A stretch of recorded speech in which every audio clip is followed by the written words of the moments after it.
Good morning, everybody. Texas Homer here. Paul Wadlington. It is officially speculation season. We got 8 months of educated guesses, baby. And here we go. First, I guess we're going to talk portal pieces. Also, Texas with the offseason odds to win the championship as of Monday. That might have changed after Ohio State wins. People tend to get a little bit excited about that, but we'll see. And we'll also talk a little bit about the championship game. Not a lot, but Paul, what do you think? It's a good game. I think if you guys have any questions about anything, state of the program, portal, any of that, we're open for anything. But pretty interesting game. It was not very competitive till Notre Dame woke up late. Jaden Greathouse, baby. Jaden Greathouse, Austin Westlake product. He balled out. Hey, that was a guy that Steve Sarkisian liked. Mm-hmm. Texas liked. We legitimately recruited that guy and wanted him. And it's interesting because he's not a receiver that necessarily is Sark's type. Right. They just loved his character, and they loved what you saw the last two games, right? What he did against Penn State, what did against the Buckeyes. Just a strong guy and great, strong hands. Not super fast, not a lot of separation, but better after the catch than he looks. Better after the catch than he looks, and he just takes the ball from people. And he's every bit of 215 pounds.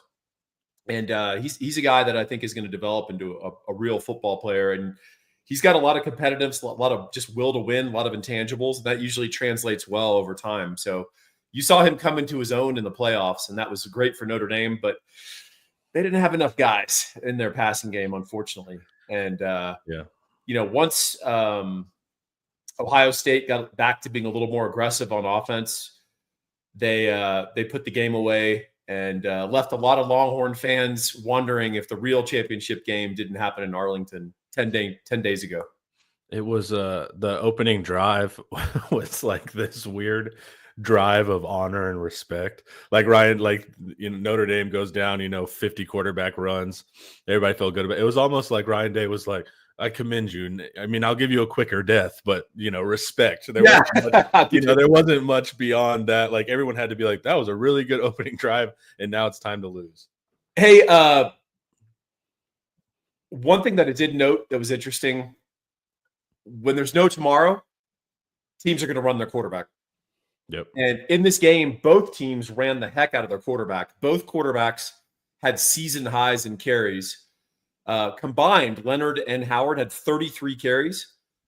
There were 4 NFL running backs out there on that field, 2 on each team that I know that played, and those 4 guys combined for 30 carries. So, I mean, Riley Leonard, they just about killed him on that first drive, 9 carries, but that's what they needed to do to go score, and that's what they did. And it was, don't worry about tomorrow because there is no tomorrow. You got the whole offseason to recover. And, they were also both quarterbacks also very effective throwing the ball. Will Howard, bus driver, blah, blah, blah, a lot of doubts. Hey, in that playoff, he averaged 10.5 yards per attempt. Yeah. 10 touchdowns, 2 interceptions, 287.5 yards per game passing over those 4 playoff games. Hey, if he's a bus driver, it's a pretty nice bus. It's got air conditioning. The kids all got to school safely. And, the bus driver did his job, I guess. I always liked Howard actually and kind of defended him when he was at Kansas State. But I think it's a good lesson for me and for fans too of like, man, it's about the pieces around you. You see the difference there of Ohio State and Kansas State. I think that's a good thing to know that like when you're a pretty good quarterback, you're limited by your receiving core and all that stuff. And then, you can go win it all given the situation that you have at Ohio State. So also too, quarterback run, that extra blocker helps, man. And those man situations, too, they're taking advantage of that. And I thought that was interesting. Speaking of man situations, Ian and I did a little preview deep dive before the national title game. And not to pat myself on the back, but I said, hey, player to watch, Christian Gray, Notre Dame. He's a target. When Notre Dame blitzes and they're in single coverage, that is the guy that Ohio State's going to target. 3rd and long, Ohio State is up 8. Looks like if they have to punt, Notre Dame might come and tie up this game. And that's a Jeremiah Smith bomb. Notre Dame brings it. Jeremiah Smith, one-on-one with Christian Gray. Automatic throw. 56 yards later, Ohio State puts away the game. So, yeah, occasionally a squirrel finds a nut, right? Yeah. Yeah, but it did feel like our game was the championship. I know it's a cop-out because we were in it, but truly it did feel that way, I think we would have beaten Notre Dame. I saw some people, I wrote a little synopsis on Inside Texas and of what I thought in the championship game that was broad thoughts, but also applicable to trying to develop our own champion. And people are like, yeah, we'd kill Notre Dame. I was like, we wouldn't kill anyone, but we beat them by 4. Right. We might get up. We might get up by like 17. And then we'd be up 24-3 at some point, and then we'd hold on 24-20. But in any event, I think we'd beat Notre Dame. And I agree that the real championship game happened in Dallas. Yeah. Burt Reynolds, does anyone think that the way Notre Dame ran that first drive ended up costing them the game? What do you mean by that? Elaborate. I don't understand. I think he means the hits on Riley Leonard, maybe. No. Because he ended up throwing for like 190 yards in the second half, and he maneuvered around in the pocket great. At one point, he did fall on the ball, which have you ever done that, Connor? It hurts. I wasn't a skill player, but I have fallen on the ball just being if it hits you right in your sternum, you swear to God you're going to die on the field. And it's just the worst. But no, I don't think. I think if that's what we were talking about, Burt Reynolds Jr., I don't think it did because he actually threw the ball well in the second half. Yeah, it was a valiant. It's one of those. Yeah, he wasn't the same in that he threw the ball much more effectively. So. Yes, opening scripts are probably one of my favorite things in football. They're so interesting because you learned a lot both ways. If it's almost too coordinated and pretty, it's like, why are you working that hard? It's like you're not going to be able to score whenever it's like the bullets are flying. You see it with Sark. And so that's what's kind of interesting. But like an opening drive like that, people assume like, man, Notre Dame's going to make it gritty. But to me, it's like, man, they just shot every bullet. Like if that's all you had. And also you were able to surprise Ohio State. You're not going to surprise them anymore. Yeah, drives are fast. Confession, I had Ohio State in that game in a fairly sizable way. Yeah. And honestly, the way I look at the scripts is like, this is their best. Mm-hmm. Let's see how they adjust to it. So when Notre Dame went down and scored and basically ran out the clock, like it was a service academy drive, right? They ran out the first quarter, basically. I was like, okay, interesting. But I didn't panic. And then, of course, Ohio State tied it right away. Then got a 3 and out from Notre Dame, and I was like, okay, well, I'm still good. Like we're going to be fine. It's still the matchups that I thought it was, and that's how it proved out. I mean, Ohio State was up 31-7, and a lot of it was Notre Dame stuff they did, but I thought, that series late where Ryan Day really felt the pressure. Boy, I wish that we could have done that to him in a 21-all game late. I think it would have been really interesting to see what Ohio State would have done in that situation. Yeah, well, and the lack of creativity in that spot was just throw it to Smith. It wasn't some like crazy. It was just like throw it up 50-50 deep ball. But with Jeremiah Smith, it's probably like a 70-30 deep ball. Also, another really big key. Will Howard is really effective and efficient in this game. 17 of 21 for over, I think, 230. No turnovers. Ohio State ran the ball really well. And Judkins is an intense back. Yeah. Like even all year, he just like always has to yell and scream no matter what he does. He's funny. Right. And Notre Dame, they could not play guys in the box against Ohio State. So they had to have safeties deep to help protect their man coverage. And Ohio State just exploited it. So they did a good job. And unfortunately, the way Notre Dame could have still survived that is in the red zone. They tighten up, and then they're making Ohio State kick field goals or they're getting 4th down stops. Ohio State could run the ball in the red zone too. And that was a big key to the game. They took a couple of Sark plays too. They did. Jeremiah Smith, and boy, you saw that Notre Dame coverage guy freaking out like, because he knew based on what they were doing, he had to go with the motion and basically leave Jeremiah Smith uncovered if he backed up into the backfield. And that was a play that Sark ran against Ohio State. And Bama. And then he ran it with Worthy. You remember he did it with Worthy in the red zone. And then they also Sark didn't create GT. I think it was a GH or GT spinner counter. The spin around. But Sark did pull that this year too. It's Chip Kelly's fun to watch, and the really good play coordinators steal from each other. Yeah, Mike Denbrock had some really great play design on his 2-point plays.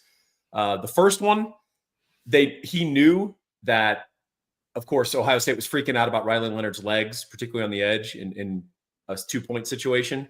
Yeah. So he has Riley Leonard sprint out to the edge. Everyone flows with him. And then he just flips it on a shovel pass to Jeremiah Love up the middle, wide open, easy to. And then their second 2-point conversion was an awesome, just ballsy play call. The shovel's coming back. Like in the NFL, it's pretty cool. The reverse pass in the goal line situations is coming back. It kind of makes you wish. If Texas couldn't power it in, you kind of wonder if we couldn't have tricked it in that situation, and we didn't either. Yeah, but also it was second down. Like, it's like Sark didn't expect to lose 7 yards there. It's like So he thought going outside. And remember A&M, the whole argument with A&M is like, A&M, you're so dumb. You ran inside on Texas 4 times. Why didn't you kick it outside? No. So it's like, that play's going to live in infamy. I think I'm going to do a breakdown on that play because it still looms so large in the consciousness. I did see someone whenever Riley scored, they were like, see Texas early on when they're on the 1. See Texas, this is why you run inside. It's like, guys, that was a quarterback run. That was a numbers thing. It's not all that created equal. They also got pushed. That also helps. Yeah, it does. Hey, do you have any other thoughts or cappers on this? Because there is run relevant thing from this game that we're going to see in short 9 months. Yeah, just a quick question. Who do you think will get drafted first, Howard or Riley? That's a great question. I suspect Riley. How old's Riley compared to Howard? Huh? How old's Riley compared to Howard? They're both pretty old, aren't they? I would think. I think Riley's younger. I like Howard more, but I liked Howard even at Kansas State, and everybody would be like, nope. Fans felt very strongly that he sucked. Like, I don't know why. I think it's just because we beat Kansas State every year, so it gave us kind of this false sense of that he was worse than he was. We always will overestimate how the player played against us and ignore everything else. So if some sort of irrelevant role player has a couple of big plays against us, Texas fans are like, oh, Kavonte Turpin, that's the key to TCU. And it's like, not really against anyone else, but I hear you. So Riley Leonard's 22. Howard's older than that. But Riley Leonard's a big project. He can't throw the ball very well from an NFL perspective. You talk to Ian, man. He's Ian's all in on Riley. He's loved him all year. Yeah. But his elusiveness in the pocket is special. I mean, he is incredible in the pocket. And at 6'4", he can just move laterally. He was a legitimate FBS basketball recruit.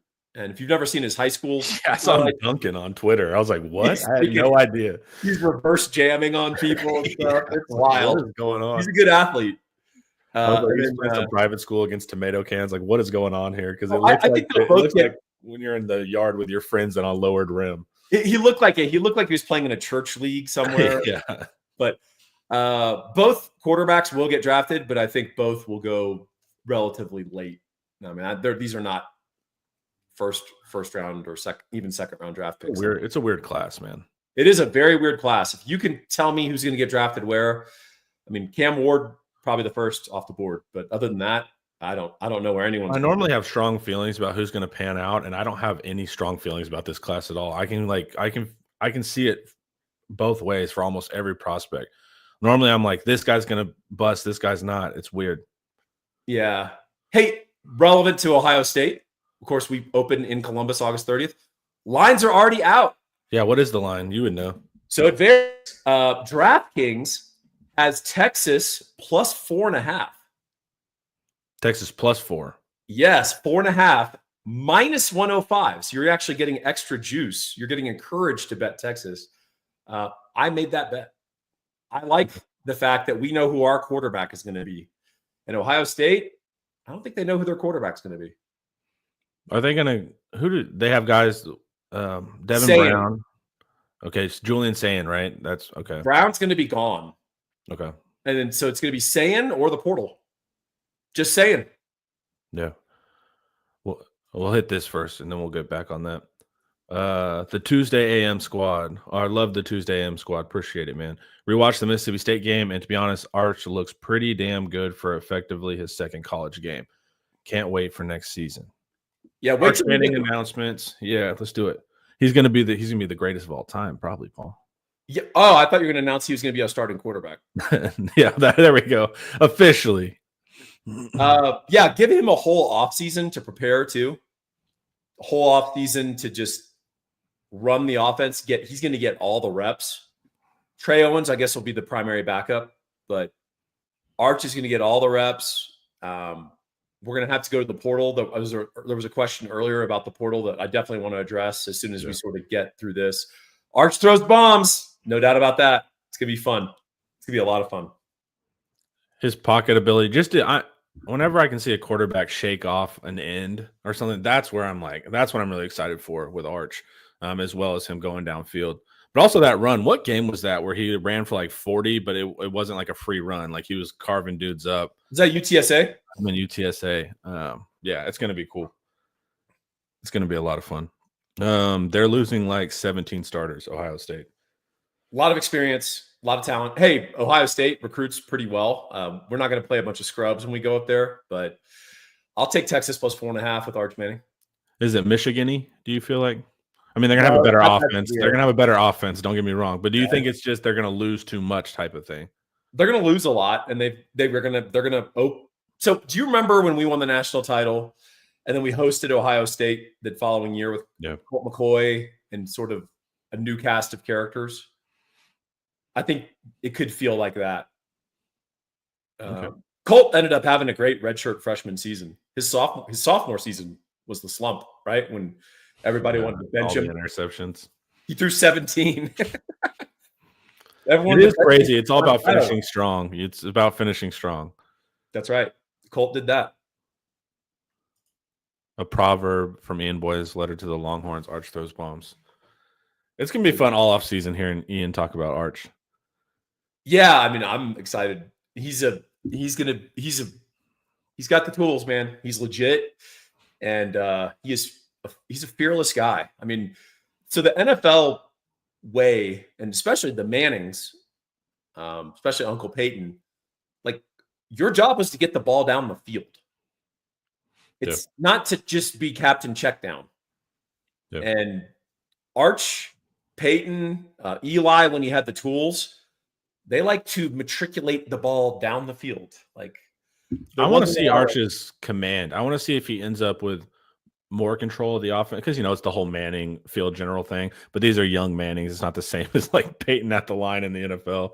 But I do want to see like maybe next year when Arch is playing how much command he has. Because if he can start moving things around and picking his own matchups, that would be something special too. All right, guys. We're gonna hear Omaha. I know, that's what I'm saying. That's what you want from that lineage. All right, guys, before we keep going, Laura Baker. Hi, I want to tell you about Laura Baker. If you're looking for a new home in the 512, or even at this point, let's face it, 737 area code, there's only one number to call. That's Laura Baker at 512-784-0505. As a member of the elite Andy Allen team with Keller Williams, Laura has helped Longhorns find the home of their dreams in Central Texas. Just ask our resident sex symbol, Ian Boyd, who moved all the way from Michigan to Texas with Laura's help. Laura can help you find what you're looking for in the 512, the 737, or even parts of the 254 and the 210. Just, give her a call at 512-784-0505. Her email is in the description, as well as the rest of her contact details. She's a friend. Give her a call. Will PK go ahead, Connor. Sorry. No, will PK get creative with new defensive backs in the secondary? Creative how? Like mix and matching them or like schematically? What do you think? Just wonder what he will do with new faces on defense. I mean, they changed a little bit, like whenever Gary Patterson came into more quarters and stuff like that. But I mean, I think PK kind of does his thing. Bend but don't break, not hyper blitzing, match 3 kind of zony looks that can turn into man. Do you think there's going to be crazy differences based on personnel? There could be some. Jelani McDonald's interesting because he can play safety or nickel, and he can be a big nickel against teams that you think want to run, particularly you want to run on the edge. So there's some flexibility there with him as an athlete. I think he's going to be big time for us. And then obviously Taft's going to do his field general stuff. Derek Williams, we really need to track his progress. Like, how recovered is he going to be? Yeah. Not just testing his knee and be able to run a straight line, but how does he feel comfortable going side to side? Corner, obviously Kobe Black. Big corner, man. Big, strong corner. Manny Muhammad fell off near the end of the year. We need him to stay off Instagram and stay on his receiver. So, yeah, there'll be new personnel. That'll bring some new potential. But some of the more interesting looks might happen at linebacker. Trey Moore might get more run there off the ball. We got Ty Anthony Smith. He's a different type of linebacker. So that could be interesting as well. We might have some flexibility. And on the edge, we're so loaded. We got to find ways to get 3 of those guys out on the field at the same time. Our third down packages will be fun. That's where you're going to have to get all your pass rushers and kind of almost shoehorn them in those situations. So we're going to roll safeties. Who's going to be that Jahdae Barron linebacker role when they go dime? Jelani McDonald. Yeah. I want to see Jelani turn and run downfield like on a fade ball. Because I think he's going to be awesome coming off the perch and hitting guys. I want to see him matched up, running. Man, he's an incredible looking athlete, dude. Whenever he's on the field, he just looks different, dude. What was his crazy interception? Who was that against? Do you remember? I remember the interception, but I can't. Was it Michigan? No, I think I'm thinking of Derek Williams just catching that one at the ground. Y'all fans will tell us. We had a portal question early. We skipped over. Yeah, we'll hit the portal in a second. I want to get through these. All right. I have it starred. We're going to get back to it. Isn't Texas losing about 10 plus total starters as well? Yeah, but Paul's main point is we know more about what we have in Arch than Ohio State knows what they have at quarterback. Having an established quarterback in an early season matchup, pretty valuable. Yeah. Yeah, I think that's going to matter too. Kentucky was the McDonald interception. What about Lance Jackson and a heavy package at tight end? I like the way you're thinking. Yeah, and he played it in high school, man. If you watch his huddle, he's an awesome tight end. I wish we got Nick Townsend. Not a lot of true freshman tight ends can come in and block college. Yeah, that's like put him in maybe like a goal line thing. Yeah, where it's like your job is this guy. But that also didn't work out for us versus Ohio State. Our lead blocker just went straight to the edge in that play, and it was pretty brutal. We have some really athletic secondary players. Excited to see them get their chance this offseason. Yeah, the trick is like we have crazy athletes. That's why I think Taft is so important too. You still get the mind, like because you had Barron that was so smart, Makuba that was so smart, Taft that's so smart.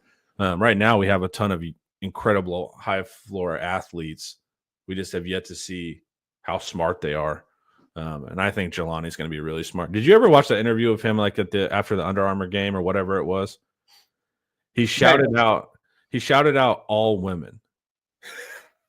It was one of the most legendary, confident moments. He shouted out women in general. And that's a smart young guy. I was like, this guy has all the right tools. He has an incredible athleticism, but he also has the confidence of like a real player. That's brilliant. Yeah. Unfortunately, not many women were watching that broadcast. So. Yeah, exactly. It's only us. It was just probably me and Paul watching the. You're going to shout out women. Do it on The View. Yeah, but there's like actually don't go on The View, Jelani. Yeah, but that's still one of my favorite moments, probably ever, of a player doing an interview. What was up with Chris Boyd the other day in the Texans game? I just saw the clip. I didn't see any of the context. I just saw him shove his coach. That's a Justin question. Yeah. He'll know. Justin will be on. He'll be on in a couple hours, actually, on Recruiting Intel. Ask Justin what's up with what happened with Chris Boyd there. He'll have a lengthy. You see, there's a passion with which Chris addresses life that few of you comprehend.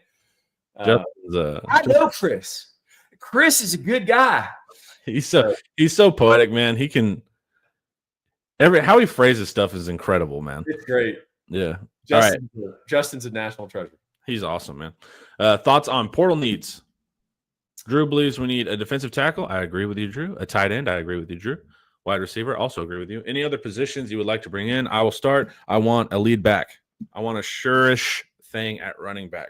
I don't know if it'll happen, but I want the insurance there. We just saw what happens when you don't have insurance in that room. I think we're going to have a difficult conversation in the offseason about running back. And it's going to be a conversation a lot of people aren't going to want to hear. But by way of preface, counting on Cedric Baxter to be your lead back, this is a guy who's been pretty seriously injured in consecutive seasons. So if that happens a third time, was that unpredictable? Was that bad luck? Right. Or are we veering into territory of being Pollyannas? Also, we live in a world of NIL. What's his NIL for not playing football games? Yeah. At a commoditized position. Yeah. Where you can go get another back, right? Paul's going full GM now. I love it. Well, you better start thinking like a GM. I know. OU didn't think like GMs. They thought like fanboys, and it bit them last year. Yeah. Ask them. I mean, so by the end of the year, Connor, Demonic Williams and Jermaine Lole basically played at the same level. Yeah. Texas paid Jermaine Lole about 15 or 20% of what OU played Demonic Williams. And Texas, that was an ego play too. OU was like, "We're gonna get him." It's like, man, you think the nose is going to make the difference? The nose doesn't make a difference at that when you have that many problems going on. No, the nose makes a difference if he's freaking Reggie White. But yeah, Demonic Williams is an above average defensive tackle, and OU bid on him like he was a freaking All-American. Yep, and he's not. And Texas stepped away from the table. We could have won that bidding war, and we said nope. And we exercised discipline, and then we got the guy OU had at 20% the cost and got the same level of performance. Yeah. That's the kind of stuff you've got to be able to do. And at the time, and you guys, if you're honest with yourselves in the chat, everyone was complaining and whining that we didn't pay up for Demonic Williams and we were going to be terrible. Oh, yeah. And how could we get by with Alfred Collins and Vernon Broughton? So just keep in mind, this is pro football. And there is a salary cap. There's not a salary cap, but you have to have a self-imposed salary cap based on the player. Yeah, and that's what's going to be tough. I want a running back, something we know. They asked Tashard in some interview, maybe at the Peach Bowl or prior, if he wanted to get another back, and he said no. And that kind of concerned me because I hope we're not dealing with like stubborn coaching. I think he said I like the guys in my room or something. I don't know if that's PR to his guys and he's really going to do it, but I hope we're not getting into like any type of stubborn territory of like, hey man, let's get some insurance here. And they're like, no, I like what I got. It's like, I don't know about that, man. Hey, let's expand on tight end and wide receiver. Drew nailed the main three here, by the way. I would love a tight end. And I'm actually surprised the Purdue guy didn't see the opportunity, particularly consecutive years where Texas blew out the stats at the tight end position. Jatavian Sanders had a huge year that set him up nicely for the draft. Gunnar Helm went freaking off. He was our number 2 receiver, had a spectacular season. And this guy very much profiled comparably to Gunnar Helm from Purdue. I'm slipping on his name. Sorry, chat could probably tell us. I'm shocked he didn't come to Texas, but I really think we need a tight end and then one receiver. Like a stud. Right. That would be absolutely great because I do like the young guys coming along in the room. But to waste Arch Manning in his debut year without a really good receiving core, boy, that would be a big mistake. Yeah, it seems pretty rough because if you look at it, man, Quinn was set up 1,000 times better than Arch was. Max Blair. Yeah, the one he went to Ohio State, right? Yeah, thank you, Chad. So yeah, Arch is kind of coming in a year where he's like not returning very much on the offensive line. The wide receiver question is a question, tight end's a question, and running back's a question. If I'm Arch Manning, I'm like, that's not really what I signed up for here. I was expecting like O-line to be established and older and having Sarkisian receivers. So Arch is not currently in the best situation we've seen that way. Yeah, we can fix some of that in the portal. And I think Sark and co and some key alums and some people are aware of it, that the portal needs to be active. The problem is you can't just make players enter the portal. I mean, you can if we tamper with them, but you know, you are limited by the menu of options. Yeah. Quinn didn't have O-line either. I'm not talking about year one. Like year one, any quarterback would have struggled under Sark, but I'm saying like now that we're in the groove. We've evolved as a program. That's So it's like I'm not comparing year ones because that's going to be too tough with Quinn, but like when we're in year 5, it shouldn't feel like we're like rebuilding that heavily. It should be like a half build. Like I don't know about wide receiver, but I feel good about O-line. But right now, I really don't know any position. I feel best about quarterback, and quarterback's going to need those other guys. What kind of wide receiver do you want? You want a slot wide receiver? Good wide receiver. I mean 6'4". How about Jeremiah Smith? I'll take Jeremiah Smith. Okay. He's all right. He's all right. Yeah, he's all right. Well, I think slot is what Eric's voiced because he likes Wingo on the outside. He's still a little unsure of Moore's hands. So I think the insurance that Eric wants more is like a slot receiver, but take any good one. A slot and a tight end would address a lot in the middle of the field. That would be very helpful, and it would open some stuff up for Wingo. It would open some stuff up for those freshmen. So I think those freshmen are going to be able to contribute, but their ability to participate in the offense is different from guys with time and experience, meaning they're going to be running prescribed routes. We're not going to be assigning a lot of read routes to those guys because freshmen running read routes will end up in INTs because they'll make interesting decisions. They'll make the wrong thing, and Arch is going to pull the trigger no matter what. Well, and the thing too is Sark is like notoriously hard on his wide receivers. Like if you don't know enough, like you're not getting out there. Yeah. It can even frustrate me a little bit where I'm like, hey man, Ryan Wingo's special, force feed him. He might not know every play in the book, but I do want to see what we do on that other outside receiver slot. And if we can rely on the outside receiver and rely on the slot. What do you want at tight end? I kind of want more of who was the Kansas State like half fullback, half receiver? Ben Sinnott. Yeah, that guy was good. Now, of course, he's in like a early rounder, so of course I would want that. But it's like I kind of want something in the middle, man. I don't want a 6'7" guy. I want a guy that like is somewhere in the middle of being able to block, but can also leak out and catch. Do you want? I'm just tired. That's just a big receiver to me, man. We haven't had like a blocking tight end have we had one under Sark? Who was year one? Jatavian didn't block like that. Helm doesn't block like that. So I want a tight end that can do tight end stuff. Yeah. I mean, I would love a complete tight end who can do, Gronk would be great. But it's not even Gronk. I'm just asking for a tight end, not a big receiver, Yeah, but there's not a lot of those guys, Connor. I know it's weird because, I don't, especially. There's not a lot of complete tight ends. And that's why. Even in Texas. Well, that's why it's a coveted position, and that's why there's only like 3 or 4 schools that seem to repeatedly put out tight ends. Yeah, we need to go to Iowa, right? That's where you find them. A lot of these guys, it's interesting. The tight end position, probably more than any other position, it's like 1 stars and 5 stars.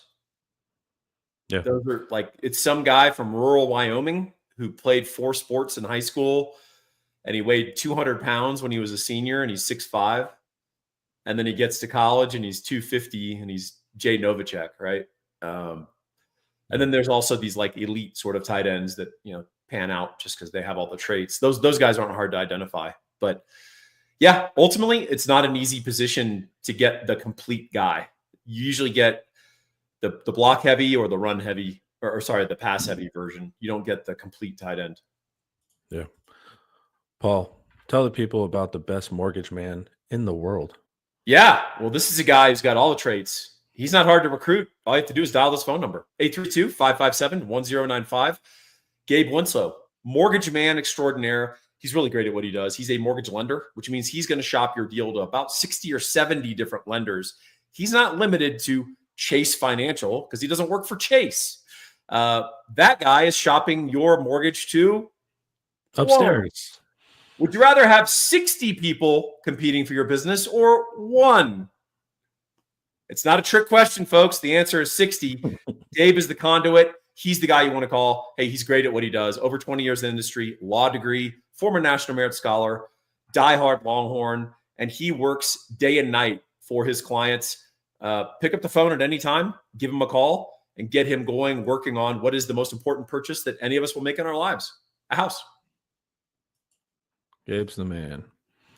All right, Football Junkie asks, strengths of offense and defense heading into offseason. Offense? Arch throws bombs. Quarterback. Yeah.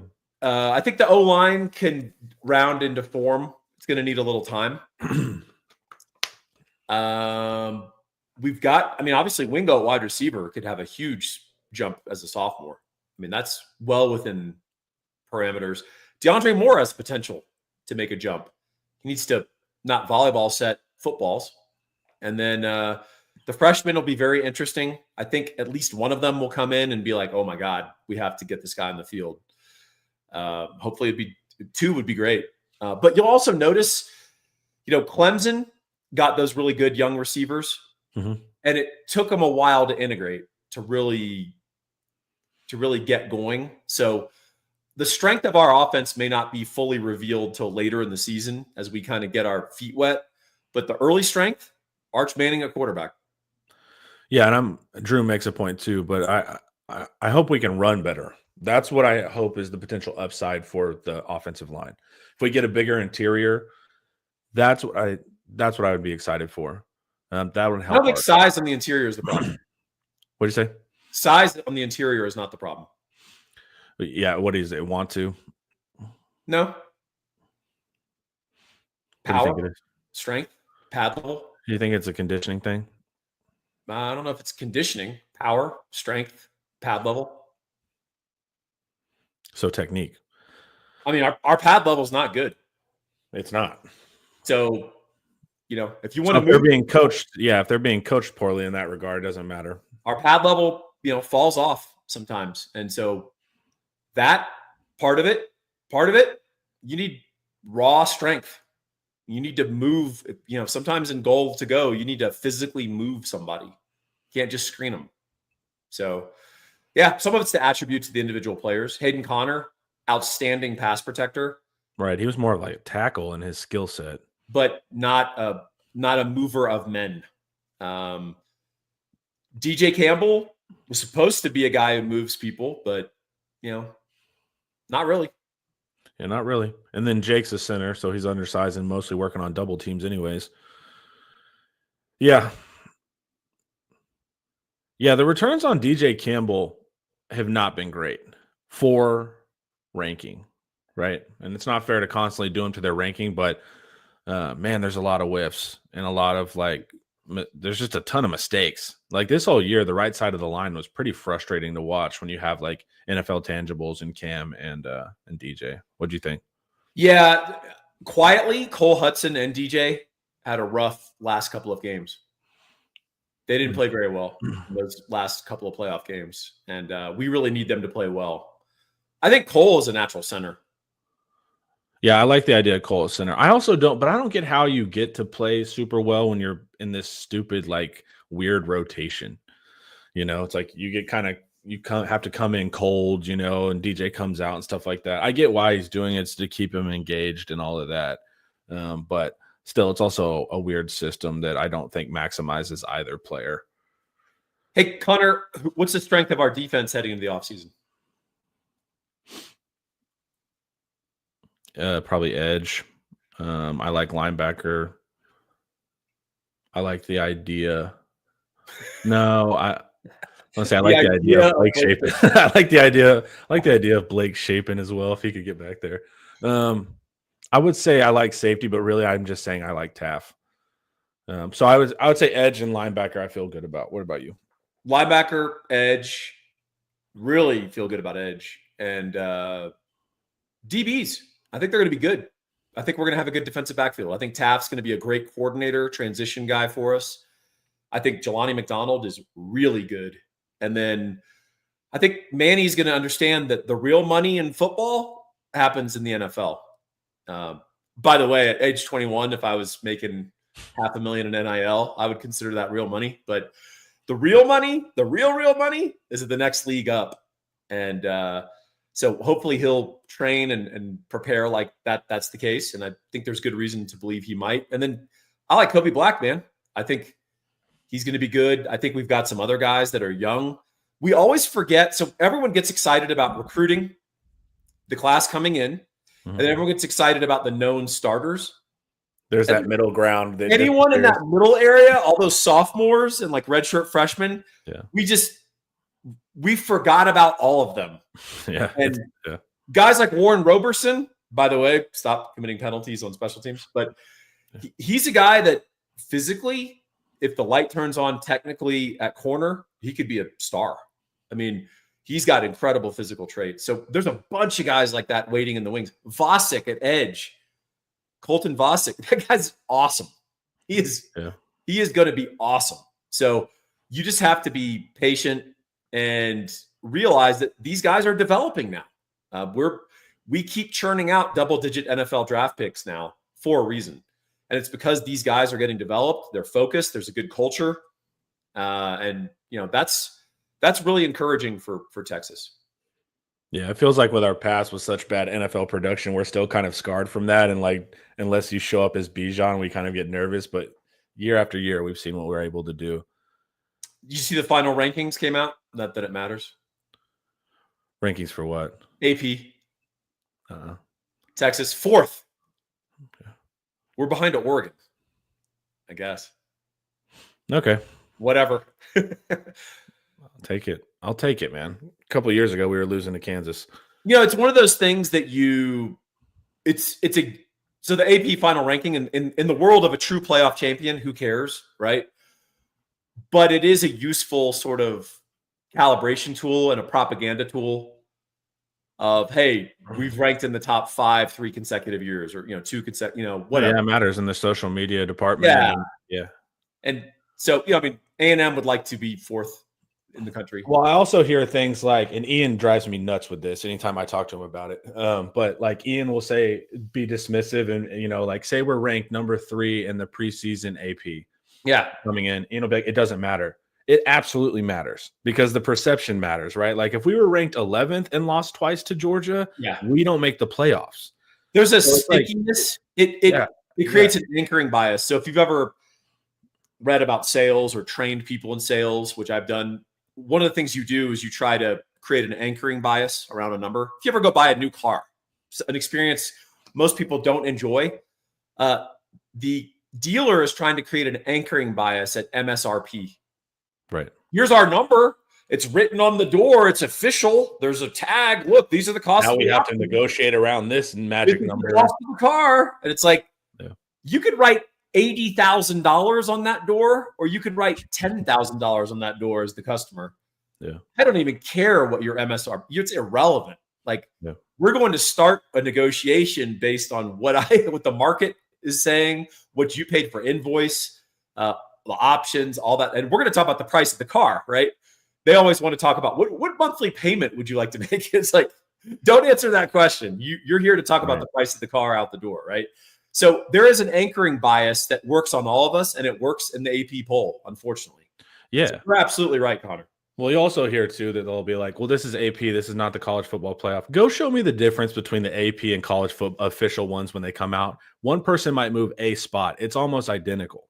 Yeah. So it's like it absolutely matters with AP. I get what they're saying is like the whole season will go out, but man, starting at number 3 by perception and starting at number 11 is a huge difference on if you make the playoffs, if you lose. Yeah. We'll be ranked going into this season in the top 5.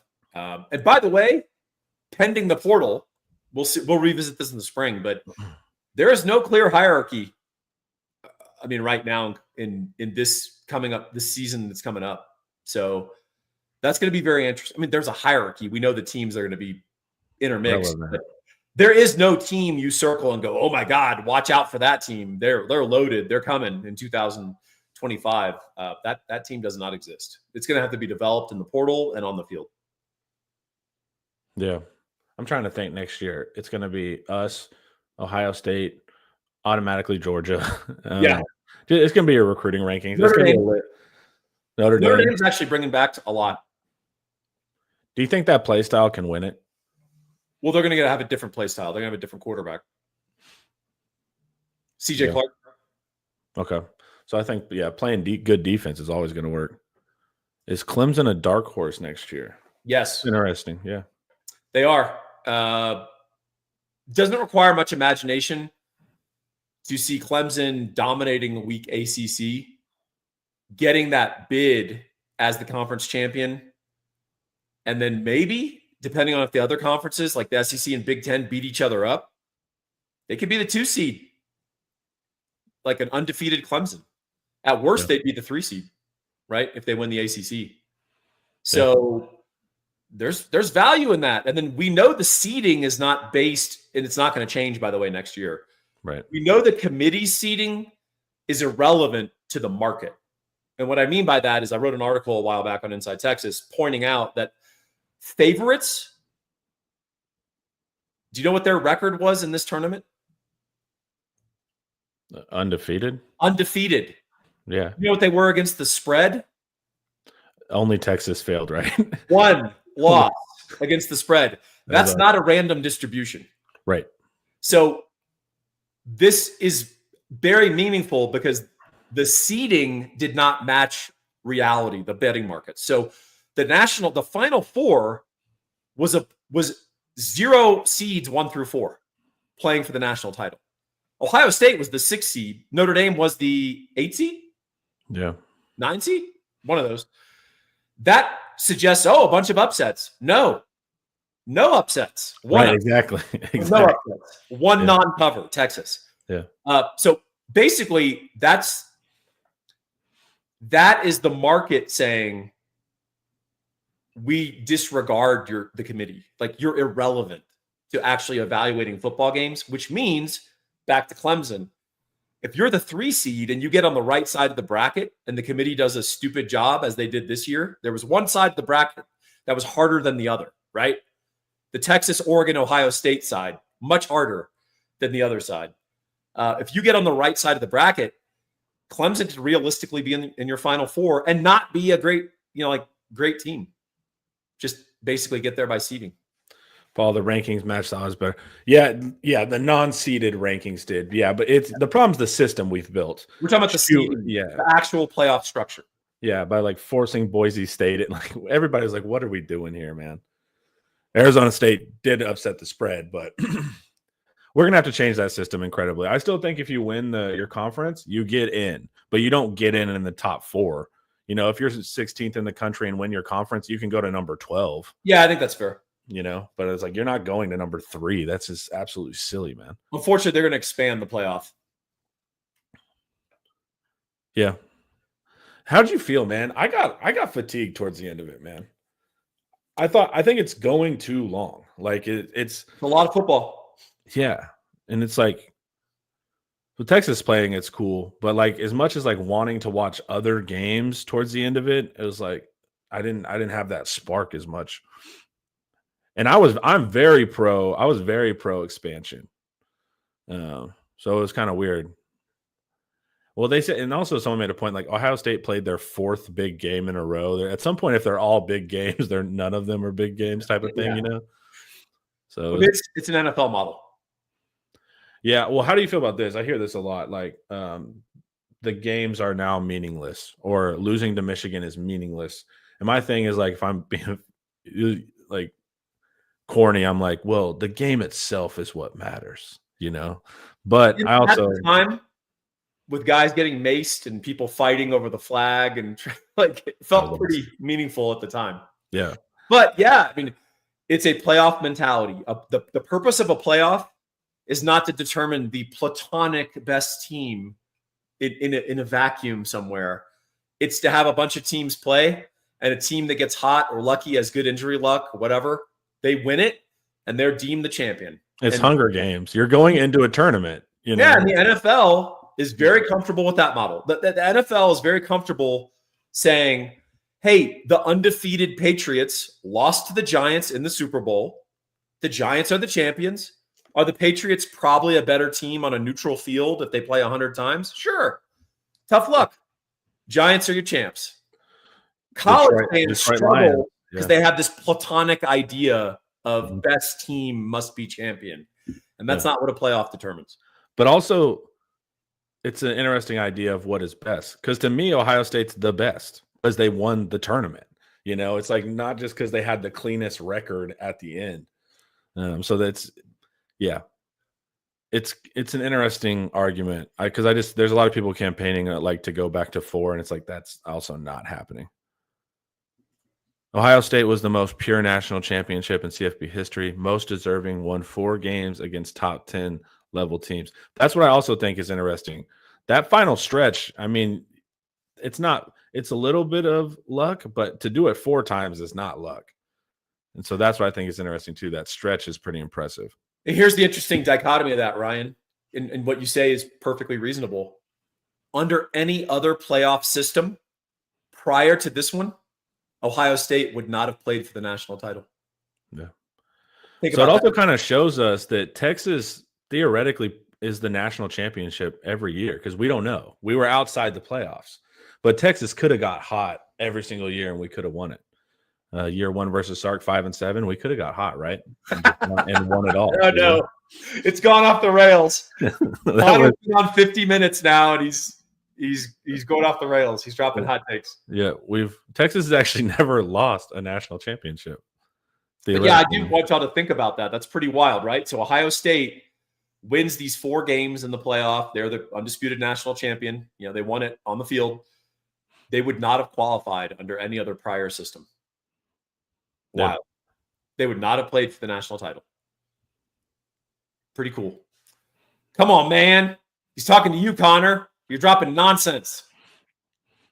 Casey, I stand by it. That's actually my most logical take I've ever had. It would be funny. Somebody will argue that Texas has never lost because they weren't in the playoffs. I think Muhammad could be the first Longhorn taken in the 2026 draft. This year, 10+ picks. But there will be a drop-off next draft. It's where Hill goes. I don't think Manny's a first-rounder right now. So whoever can get in the first round, I'm trying to think. That's the issue. Like, there is argument here. Anthony Hill probably goes as our first. You got Anthony Hill. You got no receiver, maybe, really. Maybe DeAndre Moore could have a big breakout year. I mean, I think we'll have some guys drafted, but yeah, we're not going to have a lot of draft eligible players or at least who have emerged yet. Jelani McDonald could have a huge year and go pro.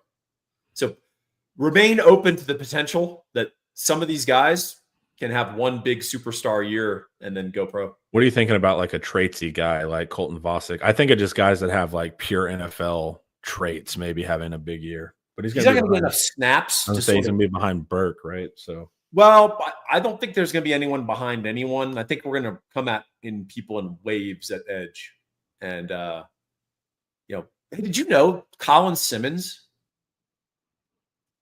and Trey Moore, like by the end of the year, they were the defensive linemen getting the most snaps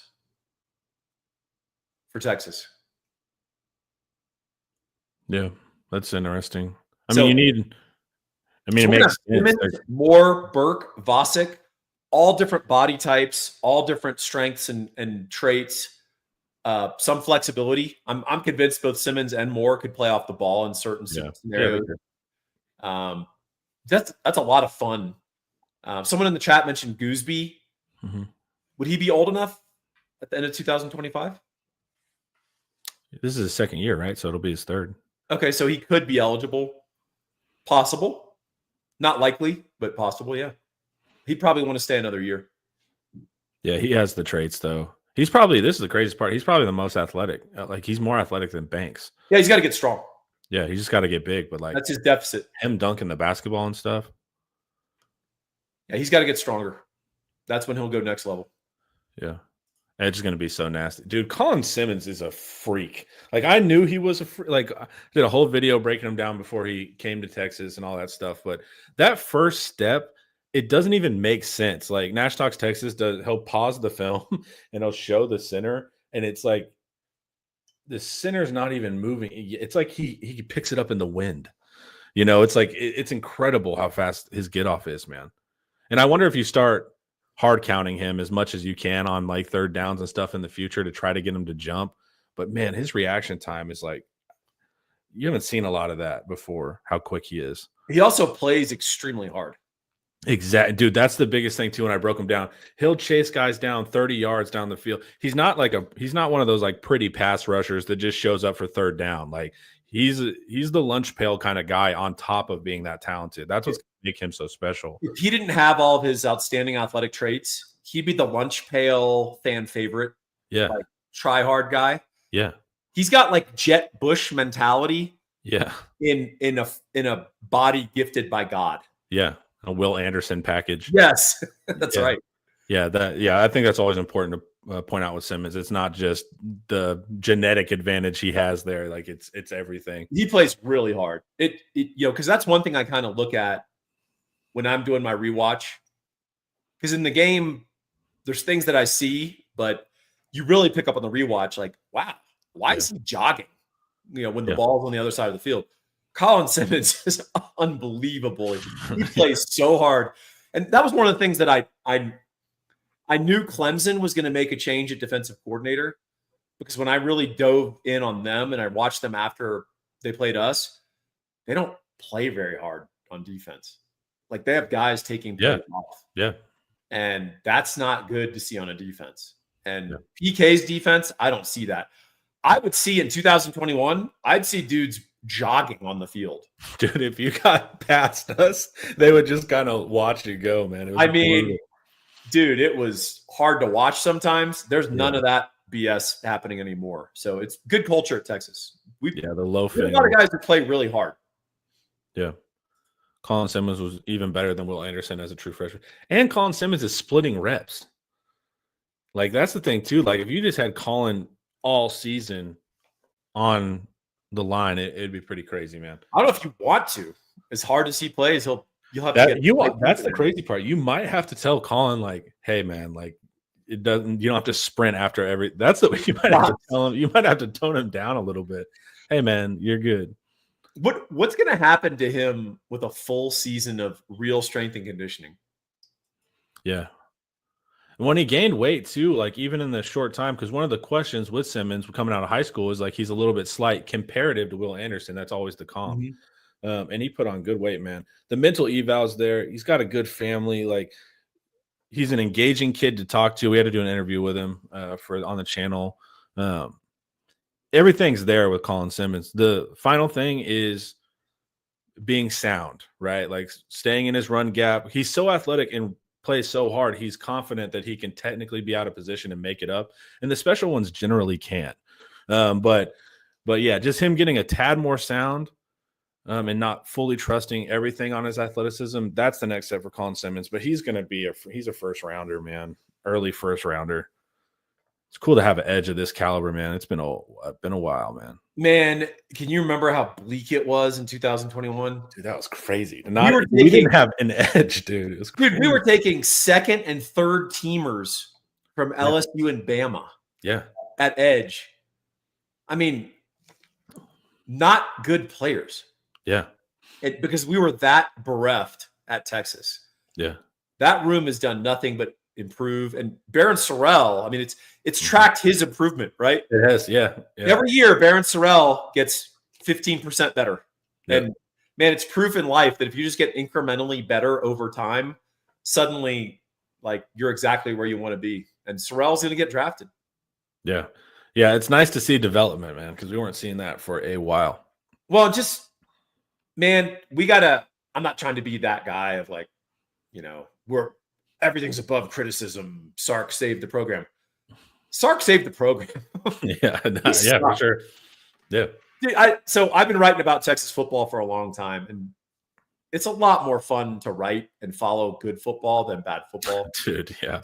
Like when I turn on tape in 2021 and I see guys not trying, I see sorry players, like bad football players starting for Texas. I mean, dude, that's not fun.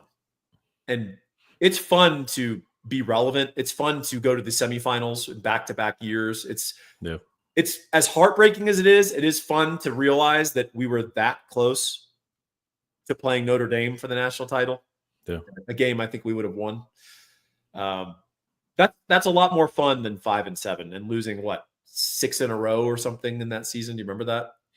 I was just having emotional breakdowns on Twitter during that season. I'm like, what are we doing? When we lost to Kansas, I think I fired everyone.